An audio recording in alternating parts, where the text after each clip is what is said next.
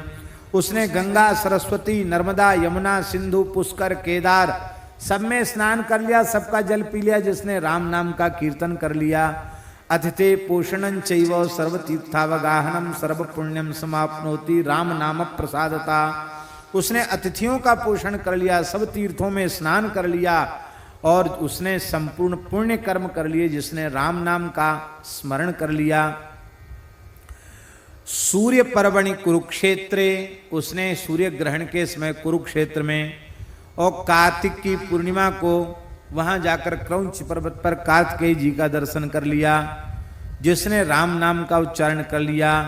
न गंगा न गया काशी नर्मदा नैव चुस्पुरम सदृशम राम नाम नस्तु न भवन्ति कदाचन। गंगा गया काशी नर्मदा पुष्कर आदि तीर्थ भी राम नाम की महिमा की बराबरी नहीं कर सकते। जिसके जिह्वा पर रा और मां ये दो अक्षर विराजमान हैं, उसका सारा दान हवन तपस्या यज्ञ सब कुछ उसका हो गया। ये न दत्तम हुतम तप्तम सदा विष्णु समर्चिता जिह्वाग्रे वर्तते यस्य राम इत्यक्षरद्वयम्।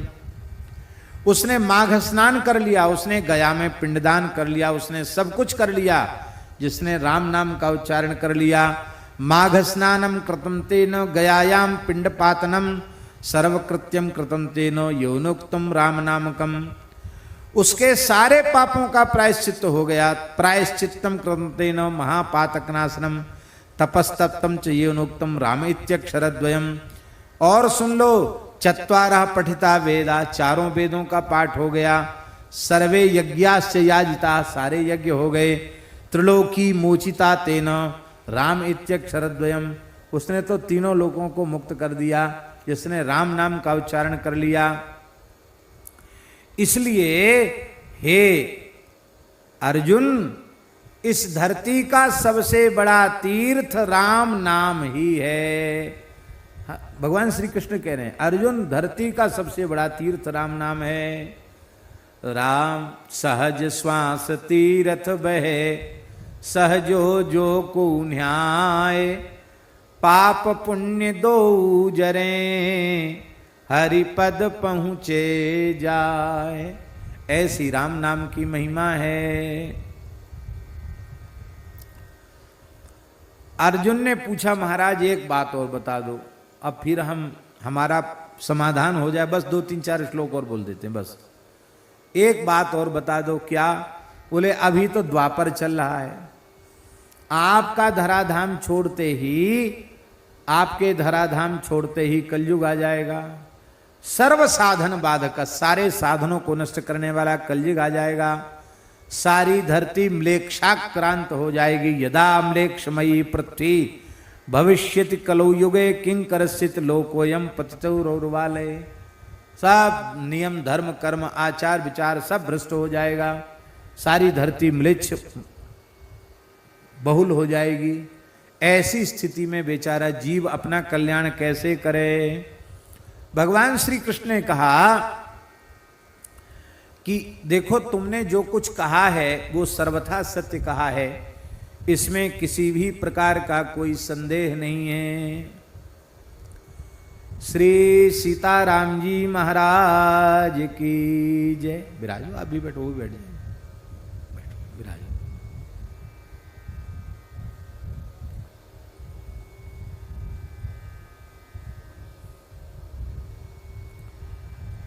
आज हम 2-3 दिन से याद भी कर रहे थे मदन मोहन दास जी को। हम कि इनका